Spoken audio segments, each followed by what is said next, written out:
जोग महाराजांनी क्रांती वाङ्मय प्रकाशन केलं. निळोबरायचा गाथा जोग महाराजांनी पहिला प्रकाशात आणला. निळोबराय संस्थांचा आणि माझा चांगला संबंध आहे. निळोबरायचे वंशज मकाशीर महाराजांची गाठ घेऊन निळोबरायच्या वह्या बाहेर काढल्या. निळोबरायचा गाथा प्रकाशन केला. ज्ञानेश्वरी बाहेर काढली नाथ महाराजांच्या वंशजांकडून आणि ती ज्ञानेश्वरी प्रकाशात आणली. ही जी गाथा ज्ञानेश्वरी वाचतोत ना, हे सगळं उपकार जोग महाराजाचे आहेत. महाराज नाही तर तुमच्या घरी गाथा नसता ज्ञानेश्वरी नसती. नाथ महाराजांच्या वंशजाकडून ज्ञानेश्वरी घेऊन ज्ञानेश्वरीचं प्रकाशन केलं. तुकाराम महाराजांच्या वंशजांकडून गाथा घेऊन गाथा प्रकाशात आणला. निळोबरायचा गाथा प्रकाशात आणला. श्रीमद भागवत एकनाथी भागवत प्रकाशात आणलं. हे जोग महाराजांचं अलौकिक कार्य वाङ्मय तयार केलं. पण नुसतं वाङ्मय समाजात आणल्यात मजा नाही, ते वाङ्मय सांगणारे कीर्तनकार तयार झाले पाहिजे. जुन्या काळात आमची कीर्तन परंपरा फडकरी पद्धतीत होती. आमचा सद्गुरू वास्कर महाराजाचा फड असेल, तिहोकर महाराजाचा फड असेल, टिंबुकर असतील, कुकुरमुंडेकर असतील, उखळीकर असतील, आजरेकर असतील, चौरे महाराज असतील, हे पंढरपूरचे मोठे मोठे फडकरी. आणि मग या फडकरी मंडळीने आपल्या फडावर सेवा करून कीर्तनकार तयार केले. पण आणखीन गावोगावी कीर्तनकार तयार होणं गरजेचं होतं. कारण फडकऱ्यांची ठरलेली गावं राहायची, गडकऱ्यांची ठरलेली गावं राहायची. मग या उरलेल्या गावांचा विचार का. आणि मग जोग महाराजांनी 1918 साली कीर्तनकारांची महाराष्ट्रातली पहिली वारकरी शिक्षण संस्था स्थापन केली. महाराज वा. दीन दुबळ्याची मुलं शिकली पाहिजे, दीन दुबळ्याची मुलं शिकावी म्हणून जोग महाराजांनी पहिली संस्था स्थापन केली. हे आम्ही आज इथं नसतोच, आम्ही आज तिथं असतो. वा. हे आम्ही इथं बसलो, हे सगळा उपकार या साधू जोग महाराजाचा आहे. महाराज वा. दगडाचा चिरा घडावा हे कारागिराला कळतं, पिठाची भाकर करावी हे सुगरणीला कळतं, तसं समाजाला एक संघ बांधून कसं ठेवावं हे संत जोग महाराजाला कळतं, दुसऱ्याला कळत नाही. आणि मग जोग महाराजांनी कीर्तनकार तयार केले. आज गावोगावी कीर्तनकार, गायक, वादक त्यांनी तयार केले. महाराज हे जोग महाराज क्रांतिकारक संत. जोग महाराजाची आजूक एक क्रांती ऐकण्यासारखी. काय वाऱ्यांना बळकटी दिली. जोग महाराज पैठण वारीला येऊ लागले. मग जोग महाराज आल्यामुळं मग हजारोनी समाज गोळवा लागला. देहू वारीला येऊ लागले, आळंदी वारीला येऊ लागले, पंढरपूर वारीला येऊ लागले. आणि मग समाज येऊ लागला. कीर्तनकार वारीला आला पाहिजे. महाराज वारीला येत नसन त्याला भावपूर्ण श्रद्धांजली वाहण्यात येत आहे. महाराज कारण आपल्याकडं पाहून समाज वागतो बा. मग म्हणून कीर्तनकार जर वारीला आला तर त्याच्या पाठीमागचा समाजही येतो. महाराज काय तिथे खायची पिण्याची सोय नसते तरी मुद्दाम जायचं, आपण सोय उभी करायची, जेणेकरून लोक तीर्थक्षेत्राला. आपल्या कीर्तनकाराच्या ऊर्जेपेक्षा आपली 1% ऊर्जा आहे. तीर्थक्षेत्रातील या संजीवन समाधी आहेत ना, त्यांची लाखो टक्के ऊर्जा तिथं असते. महाराज वा. म्हणून गावात सप्ताह करून लोक जेवढी नीट होत नाहीत तेवढी वारीला आल्यावर नीट होतात. महाराज कोरोनामध्ये 2 वर्षात लोकांनी लय माळी काढल्या आणि 3ऱ्या वर्षी एकदाच वारी गेली तर लाखो लोकांनी माळी घातल्या. महाराज वा. वारी म्हणजे हस्त नक्षत्रातला पाऊस आहे. महाराज जसं हत्ती नक्षत्राचा पाऊस असा धो धो धो धो पडतो, तसं वारीत हे आडाम तडाम आहेत ना, सगळे वारीत नेत जायचे. महाराज वारीत नेले का ते आपाप सुधरत येत. महाराज त्यांना लाज वाटते, आपण बिड्या नाही फोकल्या पाहिजे, तंबाखू नाही खाल्ली पाहिजे, दारू नाही पिली पाहिजे, मांस मच्छी नाही खाल्ली पाहिजे, त्यांना अक्कल येते. महाराज आणि म्हणून वाऱ्यांना बळकटी दिली आमच्या जोग महाराजांनी. जोग महाराज एक शक्ती संपन्न पुरुष होते. जसं त्रेतायुगामध्ये मारुतीराय तसे कलियुगातले जोग महाराज ताकद होती, ताकद. एकदा जोग महाराज आणि त्यांचे बंधू पांडोबा पुण्यावरून आळंदीला येत असताना मध्यंतरी दिघी नावाचं गाव आहे, त्या दिघीला 2 रेड्यांची टक्कर लागली होती. मग गावाने त्या रेड्यांवर गरम पाणी ओतलं, दगडं घातली, फटाके फोडले, पण ते रेड्याची झुंज काय सुटे ना. आता या झुंजीत बाया, म्हातारी, लहान लेकरं मरतील. ही झुंज कोणाच्या दारात, कोणाच्या घरावर पडन आणि कोणाच्या टपरीवर पडन काही सांगता यायचं नाही. मग इंग्रजांना प्राचारण केलं आणि इंग्रज गोळी घालणार, पण त्या रेड्यांचं भाग्य उजळलं. एका रेड्याचं भाग्य 1200च्या शतकात उजळलं म्हणून गाठ ज्ञानोबरायची पडली. आणि त्या 2 रेड्यांचं भाग्य उजडलं, गाठ जोग महाराजांची पडली. महाराज हो हो हो हो हो, अरे कशाला गोळ्या घालता हो म्हणे, रेड्याची झुंज चालली सुटे ना. हा काही प्रयत्न म्हणजे सकाळपासून प्रयत्न करतो, मग 2 रेड्याची झुंज सुटे ना म्हणले. मग म्हणले आता त्यांना गोळ्या घालून मारायचे. जोग महाराज म्हणजे आम्ही सोडतो. गाव म्हणलं वाहो अख्खं गाव करील ते राव काय करील, गाव झोमतय तरी रेड्याची झुंज सुटे ना, तुम्ही काय सोडणार. जोग पांडोबा म्हणले त्याला ताकद लागती ताकद. जोग महाराज शक्तीचे उपासक होते.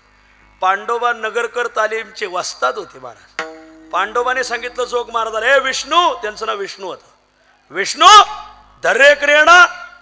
आणि जोग महाराजांनी त्या झुंजीत शिरले आणि पांडोबा झुंजीत शिरले, दोघांनी 2 रेडे धरले. अहो 1-1 किलोमीटर 2 रेडे लुटीत नेले महाराज. त्या दोन्ही रेड्यांना नंतर आपला मतदारसंघ सुद्धा सापडला नाही महाराज, ते तिकडेच उधळायला लागले. संपला माझा विषय. रेड्यांचं चाललंय, रेड्यांचं. याला ताकद म्हणतात. ताकद सोपं समजायचं नाही. एकदा घरी पाहुणे आले. पाहुणे आल्यावर जोग महाराजाची आई म्हणली, अरे विष्णू जा बरं पाहुण्यांना चरखातून रस घेऊन ये. जोग महाराज म्हणले चरखातून रस आणला तर मी तुझं दूधच पेलो नाही. म्हणले मग धोतर दे माझं.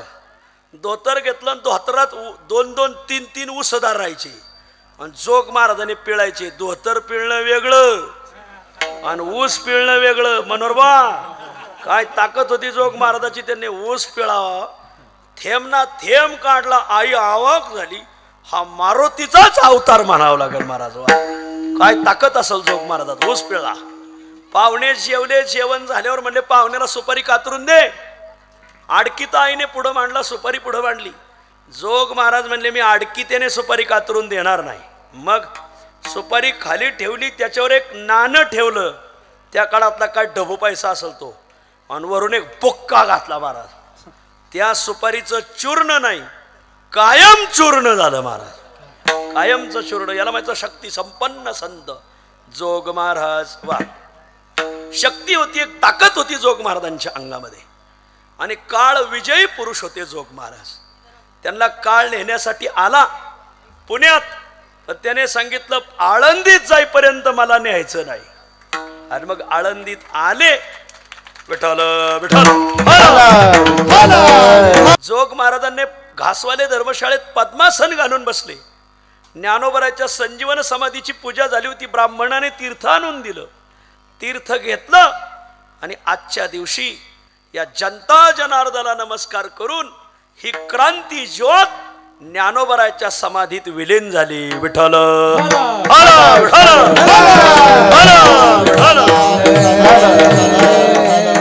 आणि मग जसे जोग महाराज समाधीस्थ झाले तसे 1920 साली, मग 20 सालापासून आळंदीमध्ये जोग महाराजांचा मोठा उत्सव होतो. मोठा उत्सव होतो इंद्रायणीच्या काठावर. मग त्याचा 25वा झाला, 50वा झाला, 75वा झाला, शताब्दी झाला. विचारांनी प्रेरणा घेऊन त्या वर्धा जिल्ह्यात कोणीतरी एक साधू होते. ते संस्थेचे विद्यार्थी नव्हते, तरीही ते तिकडं उत्सव करायचे. मग ही आपली जुनी जाणती मंडळी, आदरणीय जाधव महाराज असतील, भुंबड महाराज असतील, इथं एकनाथराव डोंगर आहे, डोंगरे पाटील आहेत, ही सगळी मंडळी, पुंडलिक महाराज घायाळ आहेत, पुंडलिक वैकुंठवासी पुंडलिक महाराज घायाळ, ही सगळी मंडळी त्या वर्धा जिल्ह्यात जायची. तो उत्सव पाहायची. मग यांना वाटायचं अरे हे कोण शांताराम महाराज म्हणून का काय होते. हा शांताराम महाराज. तर ते संस्था न सुटता जोग महाराजाचा उत्सव करतात. मग आपणही आपल्या जालना जिल्ह्यात जोग महाराजांचे, तर आपण तर संस्थेचे विद्यार्थी आहोत. आणि मग पुंडलिक बुवांनी ही सगळी जुनी मंडळी एकत्र केली आणि मग जोग महाराज स्वतःच्या वर्गणीवर उत्सव सुरू केला. आधी कीर्तनकार, आजही या सप्ताहाला कीर्तनकार देणगी देतात. एरवी कीर्तनकारालाच देणगी द्यावा लागते, पण हा महाराष्ट्रातला पहिला सप्ताह असा की इथं कीर्तनकार देणगी देतात महाराज. वा. आणि मग सगळी मंडळी देणगी देऊन उत्सव सुरू झाला. आणि उगमाला गंगा छोटीशी राहते, पण पुढं चलून गंगेचं विस्तीर्ण पात्र होतं. आणि मग ही सगळी मंडळी या उत्सवामध्ये सुस्नात झाली. आणि मग सुस्नात झाल्यावर मग आज त्याचं हे एवलेश रोप लावी आले द्वारी. 43 वर्षापूर्वी हे रोप लावलं. घरच्या भाकरी खाऊन रोप लावलं ना आजूकही घरच्या भाकरी खाऊनच रोप चालत. इथं काही कोणी महाराज मंडळी काही अपेक्षा ठेवत नाही. तसं ते गावाने दिल्यावर ते नाही म्हणणार नाहीत. पण मग थोडीशी राजकीय वारसा, राजकारणी मंडळी येऊ लागले, ते येऊ लागले आणि मग सगळे मोठी मोठी माणसं येतात. तुम्हाला धन्यवाद. कोणालाही विसरले तरी चालल, जोग महाराजाला विसरू नका एवढी हात जोडून विनंती. महाराज माझी सगळ्या कीर्तनकारांना विनंती की एखादं जोग महाराजाचं मोठं मंदिर बांधा. मी महाराजांना लय वेळा म्हणलो, ते म्हणजे आमच्या ते विचारात आहे. आम्हाला एक 10-15 एकर जर कोणी जमीन दान दिली, मराठवाड्यात जमीन कोणी दान देईन महाराज, इथं काय कमी, इथं सगळी सधन मंडळी इथं. आणि मग कोणी जर दान दिली तर सगळा मराठवाडा एकत्र येऊन मराठवाड्यातलं पहिलं मंदिर जोग महाराजाचं जालना जिल्ह्यात झालं पाहिजे. महाराज वा, असं एक नियोजन करा म्हणजे त्याला एक गती येईल. असो पुण्य पावन या सर्व जनता जनार्दनाच्या चरणी मी विनम्र भावने नमस्कार करतो. अगदी अर्ध्या तासात आपल्याला सेवा सोडायची. विठ्ठल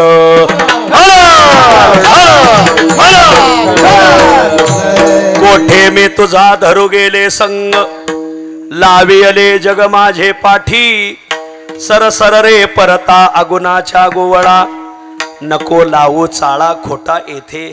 आजच्या अभंगात त्या भगवत भक्त गोपिका गोपाळ त्या भगवंताला परिहार देतात की कुठून दुर्बुद्धी सुचली आणि तुझी संगती केली, आणि त्या संगतीमुळं माझी कशी सशे वलपट झाली, तो सगळा परिहार आजच्या अभंगात दिलेला आहे. या मृत्यूलोकात संग प्रधान जीवन मानवी जीवन आहे. या मृत्यूलोकात भोग प्रधान जीवन पशुपक्ष्यांचं आहे. या मृत्यूलोकात पुण्य प्रधान जीवन देवादिकांचं आहे. आणि या मृत्यूलोकात संग प्रधान जीवन मानवाचं आहे. पशूंचं जीवन भोग प्रधान आहे. भोग उत्तम असो वा मध्यम असो वा कनिष्ठ असो, तो फक्त भोग भोगायचा. मग ती एकादशी असो का सोमवार असो शिवरात्र असो, त्याचं काही घेणं देणं नाही. सदैव आंबाट चिमाट खायचं, याला पशुच म्हणतात महाराज. वा, त्याला पशुचं जीवन म्हणतात. त्याला काही कळत नाही. पशु काय पाप पुण्य जाणती, उत्तम मध्यम भोग भोगिती. पाप पुण्याचा विचार हा मानवी देहासाठी सांगितलेला आहे महाराज. पशुला कोण सांगणार. पुण्यामध्ये एक जण रस्त्याच्या कडाला लघवीला बसला तर पोलिसांनी त्याला ठोकलं बी आणि दंड घेतला. हल दंडवर, इथं लघवीला बसतो.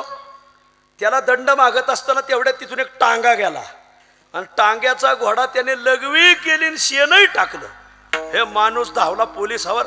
हा अक्कल आहे का म्हणले काय, म्हणजे मी नुसता लघवीला बसलो तर माझ्याकडून दंड, ते घोडा लघवीलाही बसला आणि शेणही टाकलं, त्याला का नाही दंड. पोलीस खात्याच्या माणसाने सांगितलं, बाबा हाच फरक आहे माणसातला आणि जनावरातला. मला सांगूनही कळत नाही त्याला जनावर म्हणतात, आणि सांगितल्यावर कळतं त्याला माणसं म्हणतात महाराज. आणि हे सांगून कळत नसेल तर तुम्ही माणसं आहेत की काय, हाही मोठा प्रश्न आहे महाराज. वा, पाप पुण्याचा विचार मानवी देहाला सांग. भोग प्रधान जीवन पशुचं, पुण्य प्रधान जीवन देवादिकांचं. पुण्याच्या जोरावर ते तिथं जातात. ते पुण्यम आसाद्य सुरेंद्र लोकम अश्नंती, असं 9व्या अध्यायात म्हटलंय.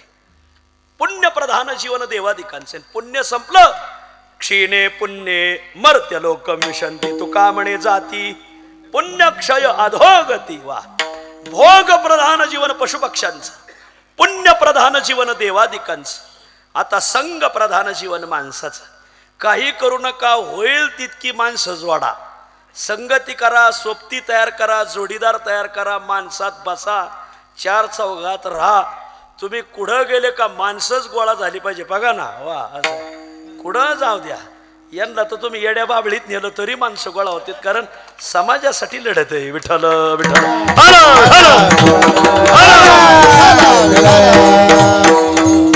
माणसं जोडायला शिका, माणसं महाराज. वा, एका जणाने शिवरात्रीचा उपवास आहे म्हणून जळगाववरून केळी विकत आणली, पण जळगाववरून जालन्याला आणत असताना जरा काही गडाची केळं तुटली. मग तुटलेली केळं तिने पाटीत ठेवले आणि घडाशे वर बांधले. फणीची केळं फण्या वर बांधल्या, मोकळी केळं खाली मांडली. आले दुसऱ्या दिवशी शिवरात्र असल्यामुळे अख्खं गावच आलं केळं विकत गेला. काय भाव दिला हो केळाला? म्हणजे फणीचे केळं 50 रुपये डझन, म्हणजे पाटीतले 20 रुपये डझन. का हो, दोन्ही केळं जळगावचेच आहेत ना, म्हणजे पाटीतले केळं जळगावचेच आहेत आणि फणीचे केळं जळगावचेच आहेत. मग वरच्याची 50 रुपये आणि खालच्याची 20 रुपये. काय कारण? एकच सांगितलं दुकानदाराने, वरचे केळं भाव बांधायला जरून येत, गावाला विचारित येत, चार चौघात बसत येत म्हणून त्यांना किंमत आहे. हे खालचे केळं कोणालाही विचारित नाही, एकटेच कारभार हानीत येत म्हणून किंमत 20 रुपयावर आली महाराज. वा, एवढा केळाचा दृष्टांत घरी घेऊन जा. आणि गडाचे तुटलेले केळं आहेत ना, खावावी वाटत नाही महाराज. का? गांजा वाढणाऱ्याचे तोंड आणि त्याचे तोंड सारखेच असतात ना. लोक म्हणतात घ्या उपासाला, म्हणलं उपास सकाळीच सोडा महाराज. वा, असं हे लोक असली. या दृष्टांतातून एक रांगा सांगायचं की एक राह एक. अरे तुम्ही एक राहिले ना, भल्या भल्याला खाली बसित आणि इतकी ताकद आहे तुमच्या एकीत महाराज. टाळ्या वाजायला तुम्ही, 2 गट पाडायला तुम्हीच. वा, मार्का बैल बाजारात शिरला तर अख्खा बाजार उधळून देतो. तसे काही बावळाटांनी गावाच्या गाव, तालुक्याच्या तालुके, जिल्ह्याच्या जिल्हे उधळून दिलेत महाराज. माणसात माणसं ठुली नाही महाराज. एकत्र राहा एवढं सांगायचं. एक संघ राहा, संपला माझा विषय. संगती करा, सोबती करा, जोडीदार जोडा. संघ प्रधान जीवन आहे माणसाचं. पण धर्मशास्त्राने त्याच्यात थोडासा बारकावा असा सांगितलाय की काही संगती करू नये आणि काही संगती केल्याशिवाय राहू नये. देवाची संगती आणि संतांची संगती केल्याशिवाय राहू नये. संग संतांचा करिता बरवा, करिता बरवा. बोला.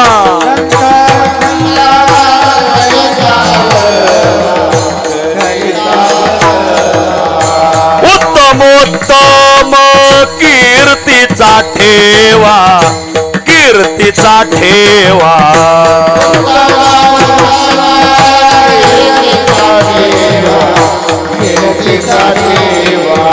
पंथ तो सुपंथे चालावा, सुपंथे चालावा.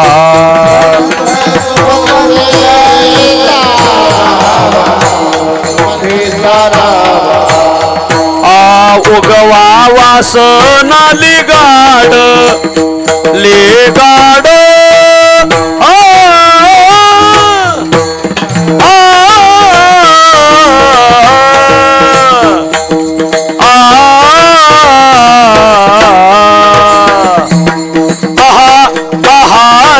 भाई आहा, आहा रे भाई, आहा, आहा रे भाई, आहा, आहा रे भाई.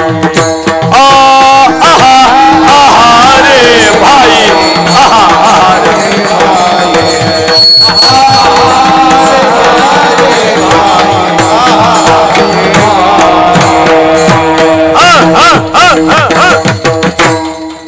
एवढं कावडीच्या अभंगातलं प्रमाण पाठ करा. संघ संतांचा करिता बरवा.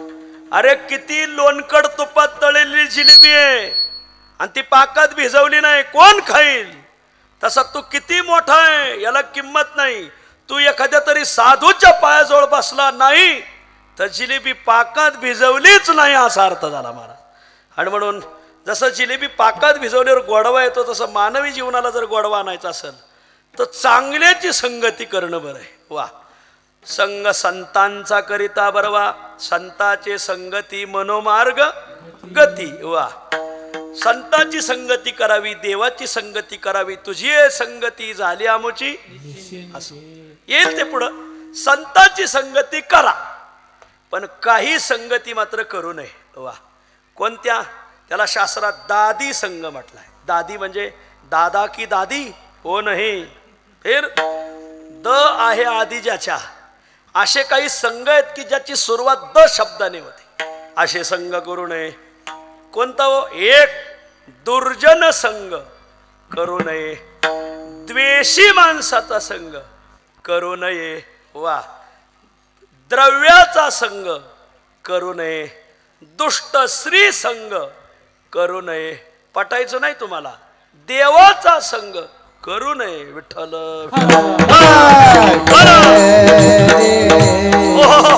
हे सगळे the the the the the the the the याला दादी संघ म्हणतात. दुर्जनाचा संघ करू नये. नको दुर्जनाचा संघ, क्षण क्षणा चित्तभंग. नको दुष्ट संघ, पडे भजनामध्ये भंग. हे जनाचा संघ करू नये. द्वेषी माणसाचा संघ करू नये. द्वेषियाचा संघ न घडावा कोणा, विषजेवी प्राणानाश करी.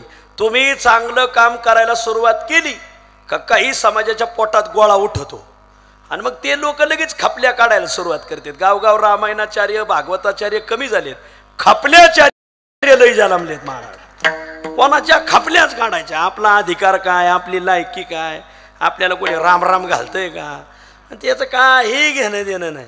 फक्त आपली रेषा मोठी काढा दुसऱ्याची पुसण्यापेक्षा, दुसऱ्याची पुसीत बसण्यापेक्षा आपली मोठी काढा ना.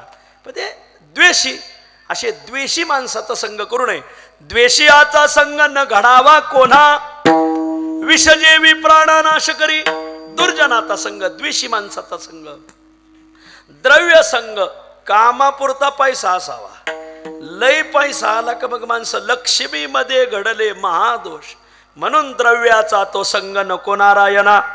द्रव्य सुद्धा नको महाराज. वा हो, द्रव्याची या मागे कळी काळाचा त्याग, मनवोनी संग खोटा त्याचा. वा असं द्रव्य नको. दुष्ट स्त्री संग नको. वा स्त्रियांचा तो संग नको नारायणा. काष्टा या पाशारा मृत्तिकेच्या. पटायचं नाही.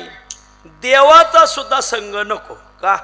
कारण याची संगती केल्यावर कोणाचं बरं झालंय असं काही दिसत नाही.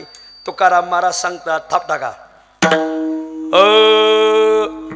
तुझा संग पुरे, संग पुरे, संगती पुरे विठोबा. तुझे संगती नाही कामाची, मी सुंदरा कोवळ्या मनाची. मज दृष्टी होईल साची, मग घेईन तुझी चर्या. कसे वेड लाविले रे कान्हो गोवळिया. देवाची संगती भल्या भल्याला फायद्याची ठरली नाही महाराज. एक अभंग गाथ्यात नाही पण जुने कीर्तनकार म्हणत होते, देवा तुझे दास होता नव्हे बरे. देवा ज्यांनी ज्यांनी तुझी संगती केली त्यांचा खाकानाच झाला महाराज. वा बुडविली घरे बहुतांची. काय केलं? दामाजी पंत, त्या दामाजी पंताने तुझी संगती केली त्याचं दिवाळच काढलं. दामाजी पंताचे काढिले दिवाळे, तुडविले बाळे गोरोबाचे. त्या गोरोबाने तुझी संगती केली, तू त्याचं पोर मातीत तुडवलं. सावत्या माळ्याचे चिरलेले पोट, त्या स्वर लावून ठेवा. सावतोबाचं तर पोटच चिरलं. तोडिले मनगट गोरोबाचे, बोधल्या बुवाचे लुटविले शेत. त्या मानकोची बोधल्याने तुझी संगती केली तर तू त्याचं शेतच लुटून दिलं. राहिले निवांत तुका म्हणे. म्हणून तुझा संग भल्या भल्याला पुरला नाही. म्हणून तुझा संग पुरे, तुझा संग पुरे, संग पुरे, संगती पुरे विठोबा. आपुल्या आईसे करीशी दासा, भिकारीसा जग जाणे. जसा देवा तू भिकारी आहे तसं तुझ्या नादी लागले त्यांनाही तू तसंच करून ठेवलं. म्हणून तुझी संगती काही कामाची नाही, काही कामाची नाही. तुझी संगती केल्यापासून आमची सशे वलपट झाली. हे मे तुझा धरू गेले संग, लावेले जग माझे पाठी. कुठून दुर्बुद्धी सुचली आणि तुझी संगती केली. काय झालं? त्याचा दुष्परिणाम काय झाला? लावेले जग माझे पाठी. दोन प्रकारे जग माग लागत, एक येड म्हणून आणि एक शान म्हणून. अगोदर तर आम्हाला लोक येडच म्हणायला लागले. का बरं? तुझी संगती केल्यामुळे घोटाळा असा झाला, आम्ही रोज बाजाराला जायचो. दही घ्या, दूध घ्या, तूप घ्या, लोणी घ्या. जशी तुझी संगती झाली गवळणी गोरस म्हणू विसरली. आणि मग गोविंद घ्या, कोणी दामोदर घ्या गे असं म्हणायला लागल्यावर मग लोक हसायला लागले. लोक म्हणायची येडी आहे, येडी आहे, येडी आहे. येड येड म्हणून माग लागले. तुका वेडा अविचार करी बडबड फार. त्याला माहिती लाविले जग माझे पाठी. वेड वेड म्हणून माग लागले. खरं सांगू, एक वेळेस लोकांनी येड म्हणलेलं चांगलं पण शान म्हणलेलं चांगलं नाही. कारण लोक ज्यांना शान म्हणते त्यांनी समजून घ्यायचं आपलं मरण जवळ आलंय. लोक त्याला जगूनच देत नाहीत. हेच पाहना बाबा फार वाळून गेला का नाही महाराज. वा खायलाही भेटाना, किती उपोषण केले कोणी दाद द्यायना महाराज. शाण्याचं ऐकायला लोक बसलेलीच नाहीत महाराज. वा हे घोटाळाच असा आहे महाराज. लावेले जग माझे पाठी. शहाणं शहाणं म्हणून आता मीच रात्री 3ला आलोय. झोप नाही, काय नाही, काय नाही. मी लय विचार करतो माग ना पुढं फोपाटा उडत तुला काय पडले रात्रात जागायचं महाराज. कोण आहे माग महाराज? काय घेणं नाही. चांगलं म्हणूनही लोक माझ्या मागे लागली आणि येड म्हणूनही मागे लागली महाराज. लावेले जग माझे पाठी, मग तुझी संगतीच चांगली नाही म्हणून सर सर रे परता अगुणाच्या गोवळा. आता तू परता सर सर सर सर रे परता अगुणाच्या गोवळा असा एक पाठ आहे आमच्या संस्थेचा पाठ आहे.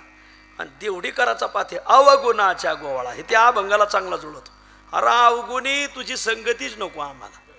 अशा अवगुणी देवाची संगती झाल्यामुळं घोटाळा. लय अवगुणी देव आता काय सांगावं. गोपिका ज्यावेळेस दूध दही तूप लोणी चोरून घेऊन चालल्या त्यावेळेस देवाने लीला अशी केली त्या चोरून येतात ना. सकाळ सकाळ यांच्या गोठ्यात गायाच ठेवायच्या नाही. 4ला धारा काढीत्यात ना. देव रात्री 2लाच जायचे. सगळ्या गाया सोडून द्यायचे तिथं गाढवा आणून बांधायचे महाराज. आणि देवाने गाढवा आणून बांधल्या पाठत एकदा धारा काढायला गेल्या. आता कशाची लाईट त्या काळात कशाचं काय काहीतरी कंदील लावलेला राहायचा. दारा काढायला बसल्या गाढवाच्या खाली एका ठोक्यात बाई गोखांडीवर महाराज. वा तांबे एकीकडं बादली एकीकडं बाई एकीकडं. मग म्हणल्या ह्या गावरान गाया कधी लाथा हानीत नव्हत्या. हा लाथा कशा गावरान गाया लाथा हानीत नाही गाढवच लाथा हानीत येत महाराज. आणि मग पाहिलं उजडल्यावर की इथं गाया नाहीत गाढवा आणून बांधलीत महाराज. असा देव अवगुणी महाराज.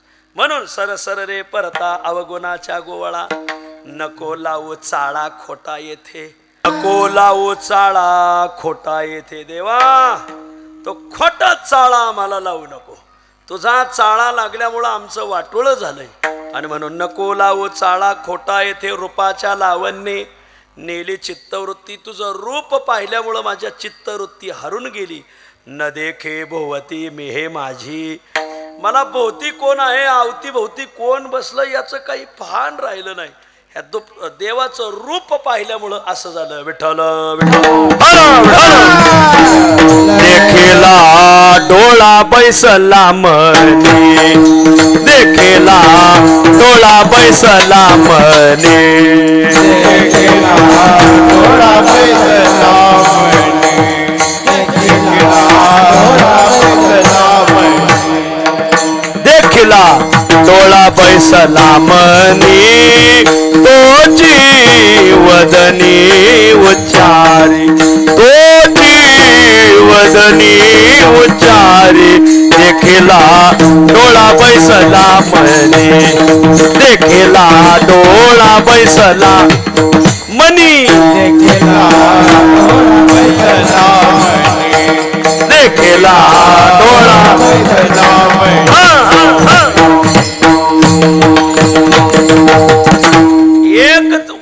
एक गोपाळ जेवत होता आणि त्याची बायको त्याला वाढत होती. वाढत असताना त्यांना एक मुलगी होती. मुलगीचं नाव होतं हरणी. ती हरणी अशी आगस्थळी होती. तिला सारखं कडेवर घ्यावं लागायचं. खाली ठेवलं का तिचं टाळकं गरम व्हायचं महाराज. वा मला खाली ठेवायचं नाही कडेवर घ्या. हरणी त्याचं जेवण होत आलं. त्याने भात घेतला आणि बायकोला म्हणला अगं जरा दही वाढ बरं. तर दह्याची बरणी होती शिंक्यावर. आता शिंक्यावरली बरणी काढायची म्हणजे हरणी तर खाली ठेवावं लागेल ना. हरणी सकट जर बरणीला हात लावला तर हरणीची पुण्यतिथीच. मग तिने हरणीला ठेवलं खाली. बरणी काढली. बरणीतलं दही वाढीत होती आणि दार उघडं होतं. जुन्या काळातले लोक उघडं दार ठेवून जेवायचे. आता लोक भामटी झालीत महाराज. दार लावून जेवते त्यांना भावपूर्ण श्रद्धांजली वाहण्यात येत. दार उघडं होतं. दारातून राजमार्गावर घर होतं ना. राजमार्गाने भगवान कृष्ण चालले होते. दही वाढता वाढता तिने पुढं पाहिलं तर राजस सकुमार मदनाचा पुतळा. देवाला पाहिलं. रूपाच्या नावाने नेली चित्तवृत्ती. झालं तिची चित्तवृत्तीच भानच हरपलं महाराज.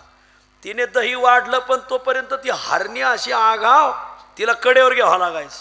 तिने पहिला भाजीच्या पातेल्याला लात मारली, आमटीच्या पातेल्याला लात मारली, वरणाच्या पातेल्याला लात मारली, ताटाला लात मारली, तांब्या पालथाक्याला लागली रडायला. ते गडी लय ते होतं 300 व्होल्टच महाराज. ते जे धावलं आगा आगा आगा ती बरणी पहिली शिकर ठेव आणि हरणी कडेवर घे. बघ तिने कसा धिंगाणा लावला. पण तिचं ते ध्यानातच राहिलं नाही. ती एवढी भान हरपली. तिची चित्तवृत्ती देवाचं रूप पाहून विसरून गेली होती. निजानंदाला जाऊन भेटली होती. तिने ती हरणी ठेवली शिक्यावर आणि बरणीच घेतली कडेवर महाराज. तो म्हणला वा आता दृष्टीपुढे ऐशीच तूर आहे. आता दृष्टीपुढे तू अशीच राहा म्हणजे तुझा फोटो काढून ठेवतो. याला माहिती रूपाच्या लावण्य नेले चित्तवृत्ती न देखे भोवती मी ते माझी माझ्या भोवती कोण बसले आवती भोवती कोण बसले. बाण घेऊन कोणी अर्जुन तर नाही ना आला हे ध्यान दिलं पाहिजे महाराजांनी. म्हणून रूपाच्या लावण्य नेले चित्तवृत्ती न देखे भोवती भोवती कोण बसले आता याचं भान राहिलं नाही. तो कयाचा स्वामी माझे जीवीचं बैसला कान्होबा माझ्या जीवात बसल्यामुळं बोलीच आबोला करून या आता एक शब्द सुद्धा बाहेर पडेना.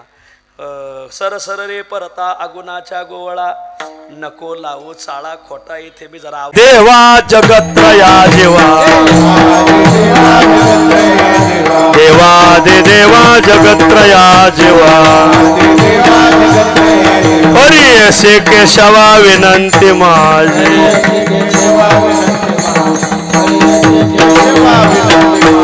माझी वाणी तुझे वर्णे गुण नाम माझी वाणी तुझे वर्णे गुण नाम ऐसे देय प्रेम काही कळा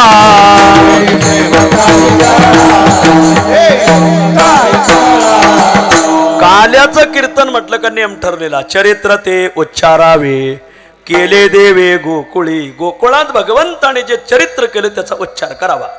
गोकुळात भगवंताने 2 अवस्थेत चरित्र केलं. येदशे चरित्र केले नारायणे. पहिली अवस्था रांगता दुसरी अवस्था गोधने राखिता. हे पहिल्या अवस्थेमध्ये देवाने दिव्य चरित्र केलं. रांगत रंगनी चोरीत लोणी धावणी धरते गवळणी बांधित चरणी देती गाराणी यशोदे साजने दधिकृत भक्षुणे तमाल निळे नवल केले साजनी. कृष्ण आळेवा आळेवा परतोनी माते दावा. कृष्ण आळेवा आळेवा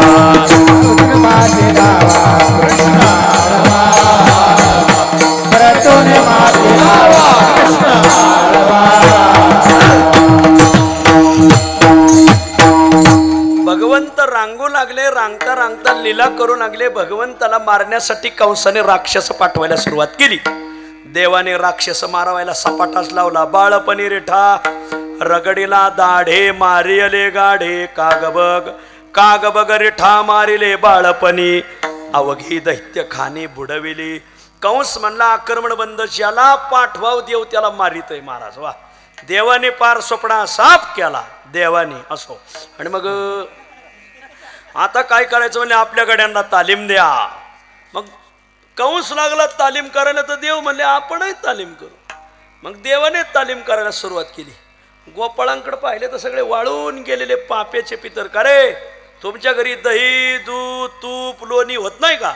म्हणले देवा होतं पण आई मथुरेला विकायली ती आणि तुम्हाला म्हणले असंच आहे धरण उशाला आणि कोरड घाशाला. मग असे राक्षस पाठवायला सुरुवात केली देवाने मारायचे. मग तो तालीम करू लागला. देवाने तालीम करायला सुरुवात केली. आणि मग आपल्या गोपाळांकडे पाहिलं का रे तुम्ही खात नाही म्हणजे देवा दही दूध तूप लोणी होतं ती आई मथुरेला विकायली ती.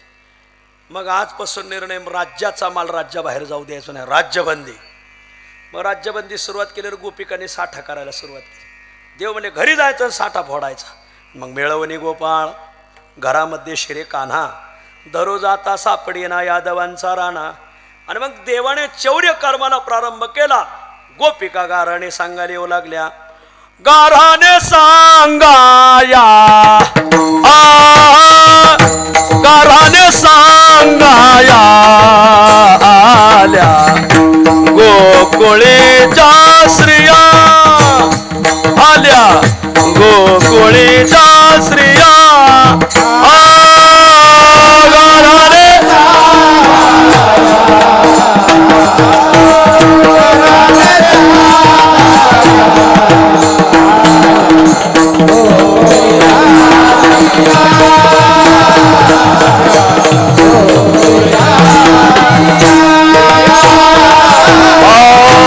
यशोदा ऐकत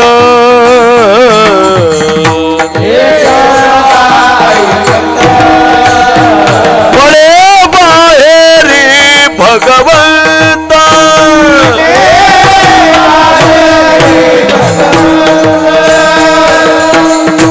एक म्हणे लोणी माझे बक्षी चक्रपाणी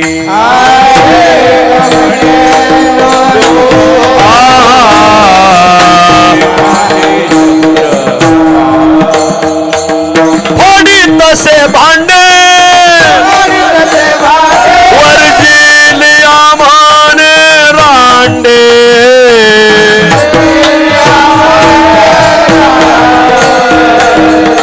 गाई वासुरे सोडी तो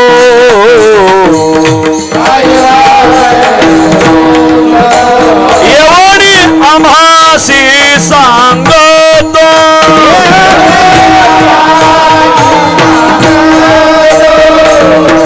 घेऊनिया आला अग्न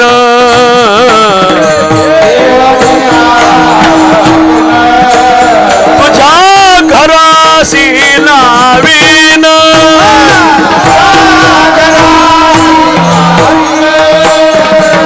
दिन तोंडावर तुझ्या बापाचे हे घर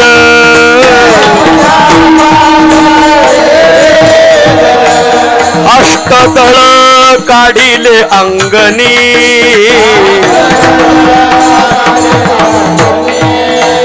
वरी मुद्दे चक्रपाणी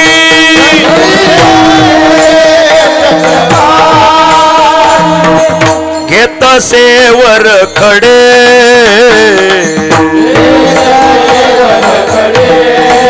शिव्या देवोनी आरडे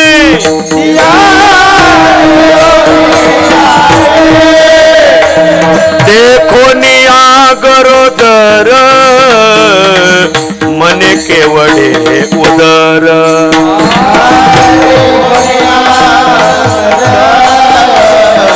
मने केवडे उदर संगती गारानी नामा म्हणे ऐका कानी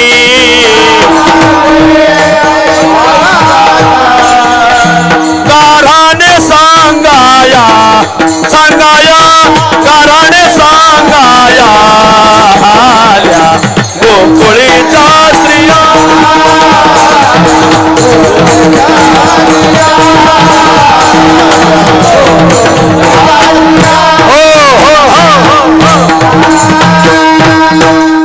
रोज गोपिका कारण सांगायच्या येणे माझे कवाड उघडिले येणे शिंके व तोडिले दया दुधाते भक्षिले उल्लंडिले ताकाते गोपिकाने कारण सांगितलं यशोदा म्हणायची काय बोलाता बाळ सगुण गुणाचे ताने बाळ दिसते गोजिरवाने काय सांगता गारानी गे गोकुळच्या नारी श्रीरंग माझा वेडा याला नाही दुसरा जोडा तुम्ही याची संगत सोडा गे गोकुळच्या नारी सावळा गे चिमणा माझा गवळणीत खेळे राजा तुम्ही मोठ्या ढाल गजा गे गोकुळच्या नारी 5 वर्षाचे माझे बाळ अंगणी खेळ खेळे काल टिकाची घेता आळ गे गोकुळच्या नारी तुम्ही लपोनी याची गोटी लागता याचे पाठी ही एवढीच रीत खोटी गे गोकुळच्या नारी तुम्ही लपोनी याचा भवरा आळ घेता शारंग धरा तुम्ही बारामतीच्या आपलं तुम्ही 12 घरच्या 12 मी जरा आजारी असल्यामुळं एखादा शब्द माझ्याकडून मागं पुढं होऊ शकतोय महाराज रात्री मी जागलो होतो यांना म्हणलं कोणी करा कीर्तन जाधव महाराजाला यांना ते तुम्हालाच करावं लागेल बरं असो तुम्ही 12 घरच्या 12 गे गोकुळच्या नारी गोपिकांनी एक संघटना केली आईच्या कोर्टात मुलगा कधी गुन्हेगार ठरणार नाही मग आता ज्याला वाटतं आपलं पीक जनावराने खाऊ नये त्याने कुंपण घातलेलं बरं गोपिकांनो आता आपलं घर आपणच राखा आपल्या मंडळीला आपणच पातळ घेतलं पाहिजे घेन ग्रामपंचायत पागल आहे का तू अरे तू का म्हणे नग्न भाज तरी ते लाज स्वामीशी आता आपली घर आपण राखा मग त्याच्यात होती एक यमाईला होत्या 4 सुना नखशिकांत नक्षत्रासारख्या सुंदर होत्या चौघींना सांगितलं आजपासून घराबाहेर जायचं नाही कामाला गडी येतं ते सामान आणून देते किराणा कोळी पाणी आणून देईन परटीन धुणं धुवायला येईन. पाटील लोकाचा दरारा जर पाहायचा असेल तर मराठवाड्यात आलं पाहिजे महाराज. हे करारी पाटील महाराज, इकडं पाटील लय करारी महाराज. कोणत्याही माणसाने काम असं करत मराठवाड्यातल्या पाटलाच्या घरी यायचं, मग काम होणार महाराज. एखाद्याची गावात गाठ पडली, पाटील एवढं काम करता का? इथं होणार नाही, वाड्यावर या असं आहे. मराठवाड्यातले पाटील करारी. आमच्याकडे नाही, आमच्याकडे पाटील दळण घेऊन कुठं दळायला फार घालवलेला का पाटलाची तो. करारी माणसं होती महाराज. म्हातारी पाटली नव्हती, करारी होती. ए सुनांनो, आजपासून गावात जायचं नाही, त्या कृष्णाचा लय धेगाणा चाललाय. नजर पडली नाही पाहिजे तुमची, नजर झाली नाही पाहिजे. आणि 10 दिवस त्या पोरींना कृष्णाचं दर्शन नाही. त्यांची तर इच्छा, देवा तुझं दर्शन घेण्यासाठी आम्ही मूळच्या श्रुती, पण गोपिकांच्या वेशे अवतरल्या श्रुती. गुह्य हे तुझं प्रती सांगितले नामदेव महाराज. आम्ही मूळच्या श्रुती, पण तुझं दर्शन घेण्यासाठी गोपिका झालो. आणि इथंही तुझं दर्शन होत नसं, सासू जाऊ दे ना. आता देवा आम्ही सासूरवाशिनी येत, आम्ही बाहेर येऊ शकत नाही, तुम्हीच घरी येऊन दर्शन द्या. हरे आहो आता मंदिरी, माझे कोणी नाही घरी. देवा तुम्ही येऊन दर्शन द्या. देवाने ठरवलं. देव म्हणले मी पुन्हा येईन, मी पुन्हा येईन, मी पुन्हा येईन. बरं मी तुम्हाला दर्शन देणार. देव म्हणले देव देव देव. मग देवाने काय केलं? देव झाले श्यामाई. देवाने पांढरं काप व लुगडं घातलं, हातात काठी घेतली, डोक्यावर पदर घेतला. डोक्यावर पदर पाहायचा असेल तर मराठवाड्यात यावं. बघा आमच्या मावल्या सगळ्या महाराज. वा ही संस्कृती.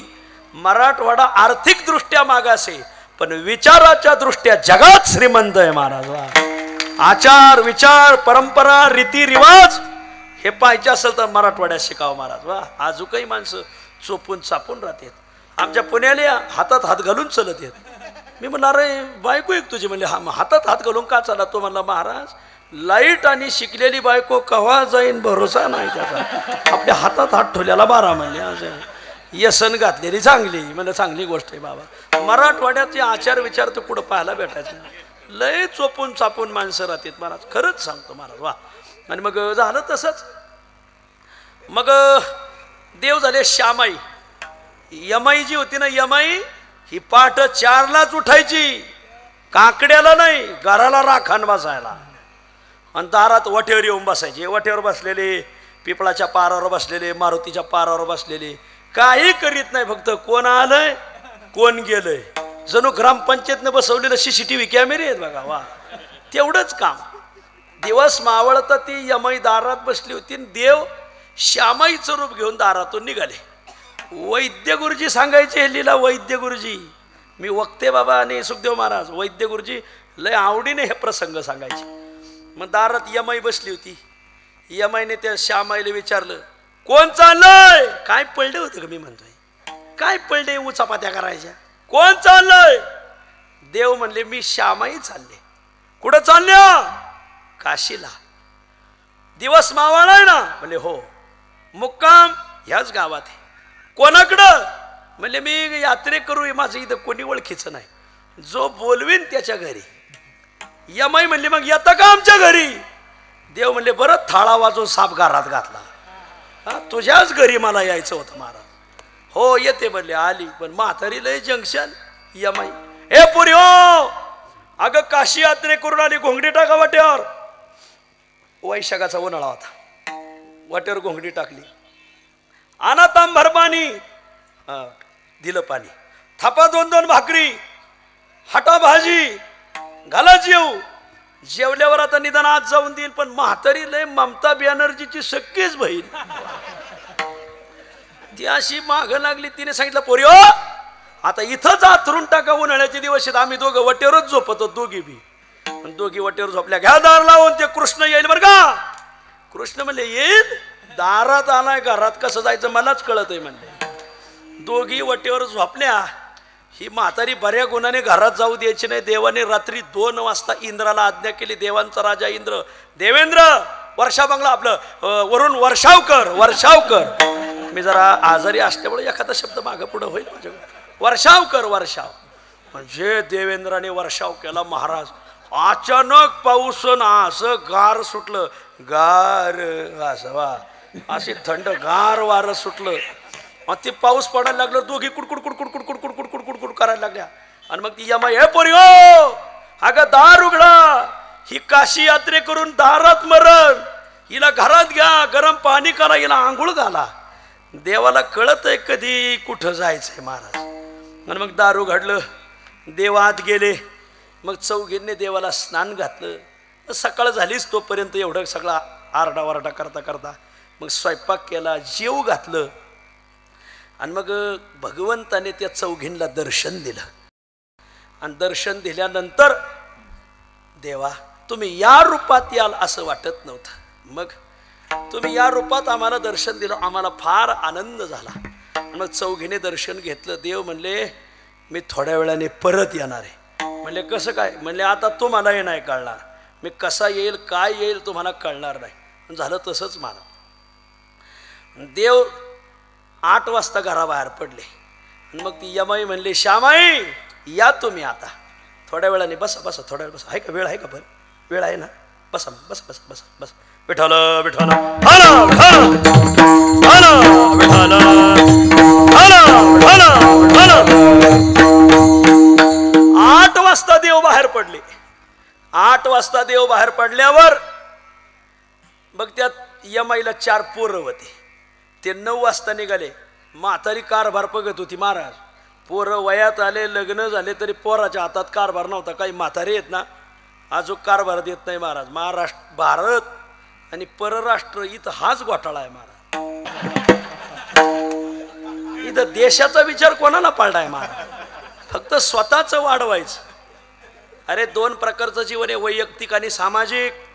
तुम्ही स्वतः करता लय केलंय पण जर समाजासाठी केलं नसाल झिरो किंमत आहे तुम्हाला. झिरो झिरो किंमत आहे महाराज. थोडं समाजासाठी झटलं पाहिजे महाराज. स्वतःचं काय करतोय माझ्या मेवण्याला हे ठोवून द्यावा तो मेवण्याचं काय समाजासाठी काय केलं सांग ना. अरे समाज गुण घेऊन राहिला पाहिजे. हा आपल्या दहाव्याला कावळा नुसता शिवला नाही लोळला पाहिजे. लोळला असा गाडाबाडा लोळला पाहिजे. त्याला तसं वागावं लागतं महाराज. तुम्ही आपलं बघा आपल्याचं नादात कसं जुळायचं महाराज. इथं समाजाचाही विचार झाला पाहिजे ना.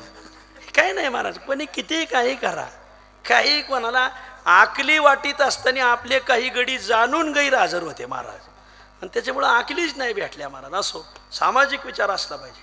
हे जोग महाराज ब्राह्मण समाजाचे होते पण दिन दुबळ्याच्या मुलांना शिकाव म्हणून वारकरी शिक्षण संस्था काढली महाराज.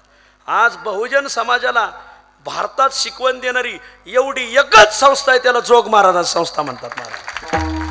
18 पगड जातीची मुलं शिकली या संस्थेत. बरोबर आहे की नाही? अरे विचाराने आणला. ही सगळी माणसं यांना विचारा ना. कोणाला कोणाची जात माहीत नाही पात माहीत नाही. जोग महाराजांनी कोणाला नाही म्हणलं नाही महाराज. दिन दुबळ्याला शिकवलं आणि कोणाची रुपयाची अपेक्षा नाही. विचारा तुम्हाला काही खर्च लागला का संस्थेत शिकायला? संस्थेत शिक्षकालाही पगार नाही आणि विद्यार्थ्याला कोण फी नाही घेतली जात महाराज. उदात्त येतोय. हे समाज उगगोळा झालाय का? इथं असं आहे लोक ते भाकरी घेऊन इथं येतात. लोकच भाकरी घेऊन येतात. इथंच पावत्या फाडीत येत. इथं जेव नाही घातलं तरी नाराज कोणी होत नाही. नाही नाही मोठा समाज होता नाही भेटलं तर चालतंय. असं इथं तर माणसं ते तेल नाही दिलं अरे कवर तेल देतो तुझ्या गाडीला. हे वारकरी संप्रदायाची फक्त विचाराची श्रीमंती महाराज. विचाराची. कोणाकडं परिस्थितीचं श्रीमंती असत वारकऱ्याकडे विचारा श्रीमंती बघा ना. कोण गेलो त्यांना झाले वाऱ्या हाती माप समर्थ तो माझा बाप. हे वाऱ्या हाती माप चाले सज्जनाची कीर्तिमुख त्यांचे नारायण. आणि मग 8 वाजता श्यामाई गेली निघून आणि तिचे 9 वाजता पोरं चालले बाहेर. पोरं ऊसाला पाणी द्या हो आणि 6ला या. 9ला गेले तर 6ला यायचं. बायका म्हणजे काय आम्ही लग्न केले नव्हते का? लग्न का तुम्हीच केले का? बायका म्हणजे पेढा आहे का सारखा खायला? बघा बाहेर. पोरं म्हणले आई आम्ही मध्ये आलोत का कधी? 6लाच येतोत ना. काय दाट बोलती बोल का बाहेर. पोरं दिली काढून. 9ला पोरं गेले. देवाने त्यांच्या भ्रताराची धरोनी आरोपे त्यांच्या घरी त्या पे भोग करी. देवाने लीला अशी केली त्या 4ही पोराचं रूप धरलं. 9ला पोरं घराबाहेर पडली. 9:30ला देव 4ही पोराचं रूप घेऊन दारात हजर. म्हातारीने काठी उचलली. कारक्या हो 6ला सांगितलं होतं तर फडायला तर 9:30लाच आले. पाणी द्यायला सांगितलं तर उसाला कसं काय आले? आई रात्री एवढा पाऊस पडलाय आपल्या ऊसाचं पाणी लोकांच्या घासात गेलं म्हणे. द्यायचीच गरज नाही. महिनाभर पाणी द्यायची गरज नाही. बरोबर ठीक आहे आत व्हा. आणि दार लावून घ्या. त्या कृष्णाचा लय धिगाणा चाललाय. कोण सांगती यमाई, कोणाला सांगती कृष्णाला.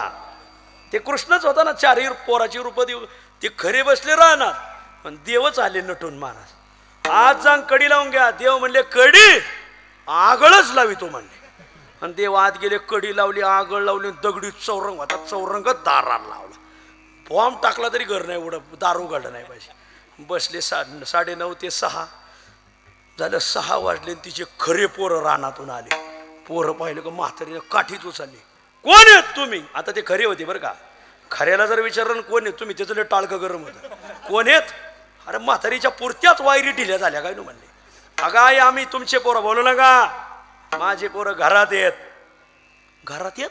मग 9:30ला चालेत. 6 वाजल्यापासून ते घरातच येत. ते भाऊ अरे दादा, अरे 9:30 ते 6 असा कोणता सिनेमा आहे? हे काय शोले का सैराट आहे म्हणले. काय प्रकरण काय म्हणले. हे कोणी आहात?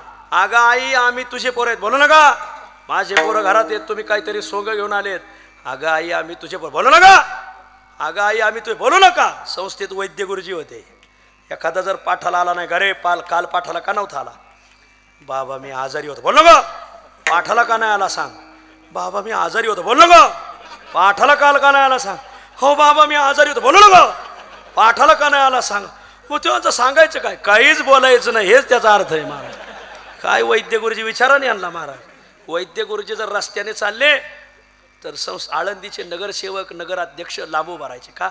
ही आमच्या आळंदीची शान आहे महाराज. वा. असं काय माणसं होते वैद्य गुरुजी, जयराम महाराज, विठ्ठल महाराज गुले, मारुती बाबा असे शान व शौकत मध्ये राहिले महाराज. वा. आणि मग चाललं. मग ते पोरं म्हणले अगं आई आम्ही तुझीच लेकर आहे. म्हातारी म्हणली कशाहून? सगळ्या लहानपणापासूनच्या खुणा सांगतो. तुझं नाव यमाई आहे म्हणले. हो ते तर मलाही माहिती. आणि तुझं माहेर खल्ल्याळीला ह्याच गावची तू? हा बरोबर आहे. आमचा बाप ह्याच गावचा म्हणले. हो. तुम्ही दोघं एकाच वर्गात शिकायला होते? हो बरोबर आहे. एकाच बेंचवर बसायला होते? हो बरोबर आहे. आणि तुमच्या दोघांचं? हो हो हो हो. अरे एवढा बारीक माहिती तुम्ही मिळवली कशी? म्हणले इकडे या. तुम्ही माझेच लेकर आहेत. हो आम्ही तुझेच आहेत. पण ते घरात कोण घातले? आणि तू तर म्हणली नाही उसाला पागा अख्ख्या गावात पाऊस कुठंच नाही पडला, फक्त आपल्याच घरावर पडलाय म्हणले. सगळं रान भेगाळलंय म्हणले. मग अरे मग ते हात कोण आहे? तेच तुला विचारायचं कोण घरात घातले 9:30ला? म्हणजे मग दार उघडा पुरी. हो दार उघडा पुरी. हो दार उघडा. मग पुरीने दार उघडलं. पुरीलाही माहिती नाही आपले मालक कोणते. आतले बाहेर या. आता मोठा वाडा होता महाराज. मग वाड्याच्या या बाजूला 4 देवाची रूपं उभी केली आणि आपले पोर एका बाजूला उभे केले वाट्याच्या दोन्ही बाजूला. आणि मग म्हातारी म्हणली मला तर 4च झाले होते. रातोरात कर्ज माफी कस काय झाली? 4चे 8 कस काय झाले महाराज? आणि मग विठ्ठल 4च झाले होते 8 कस काय दिसते? हे पोरी हो इकडे या ग. तुमचे नवरे कोणते? तेही चक्रावून गेल्या. त्या म्हणल्या आत्या हे आमचेच येत आणि हे आमचेच येत. लाजा धरा. लग्न एकदा केलं का दोनदा? पुरी म्हणले आम्ही एकदाच केलं. पण तुम्हाला 4 झालते का 8? हा ते घोटाळाचे म्हणले. मग आता याचा न्याय निवाडा नंदाकडं. आणि मग नंदाकडं नेले. मग निघाले नंदाकडं. मग जी देवाची रूपं होती ती पुढं घातली. देवाची 4 रूपं पुढं, 4 सुना मधी, म्हातारी मधी आणि खरी पोरं माग. हेच घोटाळा आहे. लोक खऱ्याला मागं घाली ते खोट्याच्याच माग ठेवून दिली पाहिजे. काय वांग कळत का? वांग पार मारतात ना. खरं कळाना खोटं कळाना. अभंगवाले दिले सोडून आणि गाण्यावालेच धरले. काय वांग कळत आहे तुम्हाला? पार मारतात ना. काही कळत नाही महाराज. असं ते गावगाव काय झालंय सगळी येडी सप्त्याचे कारभारी झालेत महाराज. मिटिंग लावली का मिटिंगला शान येणारच नाही. निवळ ब्रह्मदेवाच्या गैरहजेरीत जन्माला आलेली. आणि तेच मी सांगतो तो बॉ लावा. अरे ते काय ऊस आहे का कांदा आहे लावायला? तुझं काय डोक्याच भाग आहे का तुला? काही त्यातलं काही कळत असेल तर डोकं लावलं पाहिजे. इथून पुढं जोग महाराजाचा सप्ताह कोण्या गावाला देत असताना सुखदेव बा हे नियम करा. आम्ही संस्थेची माणसं सांगू तोच कीर्तनकार, नाही तर नारळ तुमच्या गावाला नाही फेव नाही. निघ असली नाही गाव. गोमीचा एक पाय मोडला ना गोम लंगडी होत नाही महाराज. कोणाच्या सांगण्यावर बोवा भरायचे नाही. विचार त्याची तपासणी. अरे तुम्ही बाजारात गेल्यावर भाजी तपासून पाहता. गाडगं घ्यायचं असलं तर वाजून पाहता. मग बुवा थोडा चौकशी करायला काय हरकत आहे का? काही वारी करतोय का आपल्या डाब्यावरच जेवतोय का काय काहीच कळत नाही. टाळ्या वाजायला तुम्हीच आणि भांगाराला बोलवायला तुम्हीच. लोकांना न्याय निवाडा नाही महाराज, विवेकच नाही. विवेक कावळिया नाही जैसा ज्ञानोबा आहे म्हणतात. तसा कावळ्याला विवेक नाही तसे काही निवळ येडी असो. आणि मग नंदाच्या दारात नेले. नंदा, अरे माझी पोरं कोण, तू ओळखून दी. नंद म्हणला काय संबंध आहे, ज्याने त्याने आपले आमदार सांभाळायचे. म्हणजे माझे आमदार मी सांभाळणार, तुम्ही तुमचे सांभाळायचे. त्यांचं निधन व्हायची पाळी आली तरी निधी नाही का, नाही ते गुवाहाटीला जायचे. बरोबरच आहे, गेलंच पाहिजे महाराज. वा, त्यांना निधी का देत नाही सांगा तुम्ही, निधी द्यायला पाहिजे का नाही. एकाच घरात चाललाय सगळा, काय डोक्याचा भाग आहे का काही. म्हातारी म्हणली अरे बाबा हे आम्हाला आता कळा ना काही, तूच न्याय निवाडा कर. मग नंदाने त्या पुरीला बोलली इकडे ग, तुमच्या मालकाच्या काही खुना सांगा. आता पुरी म्हणल्या आमच्या मालकाची एकच खून, कानामाग उजव्या कानामाग तिळे ही खून. आता त्या बाबाने एवढं स्वांग घेतलं, त्याला तेवढं तिळ काढता यायचं नाही होय.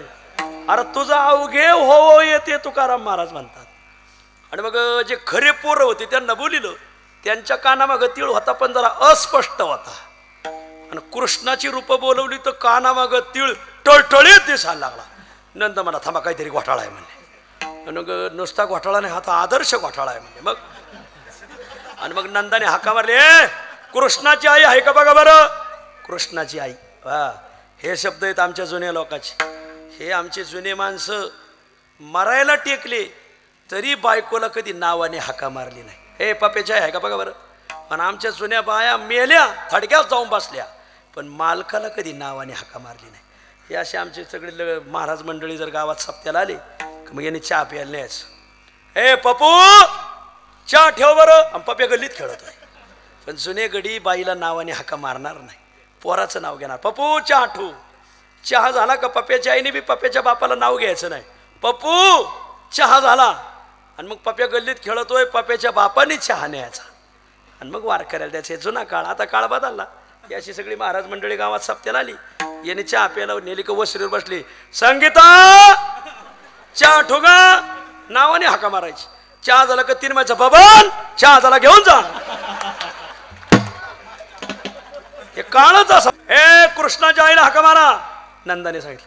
कृष्णाच्या आईला बोलवलं, यशोदेला विचार का ग कृष्ण कुठे.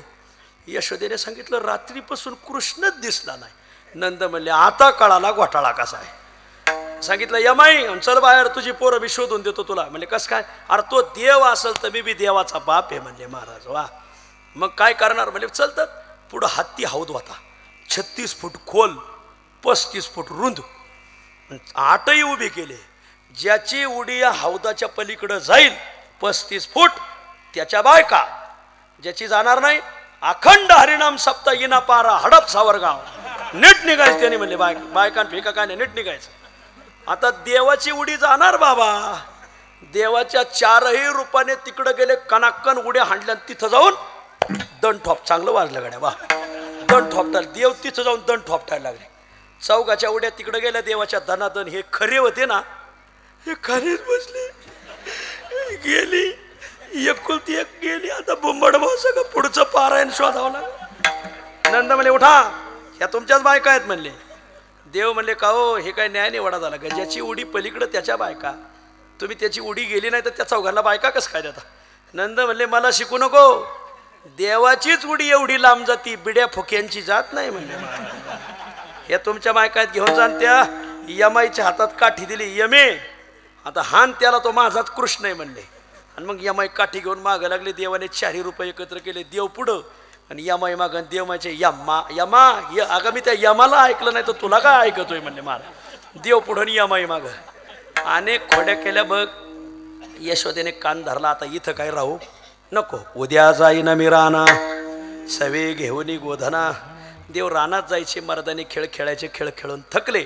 पेंद्या म्हणला तुका म्हणे आता खेळ मोडा वापरता का रे पेंद्याव, खांदी भार पोटी भूक काय खेळायाचे सुख. आणि मग सर्वाच्या शिदोरे एकत्र केल्या. देव मध्यभागी उभे राहिले. देव गोपाळांना प्रसाद वाटतात. स्वर्गातून देव पाहतात. भागवतकार वर्णन करतात. बिभ्रदवेनुम जठरपटयो शृंगवेत्रे च कक्षे वामे पाणौ मसृण कवलम तत्फलान्यंगुलिषु तिष्ठन मध्ये स्वपरिसुहृदो हासयन्नर्म विश्वैः स्वर्गे लोके मिशती बुभुजे यज्ञ भोगबाल केले. थांबा थोडं थांबा. गोपाल कृष्ण भगवान की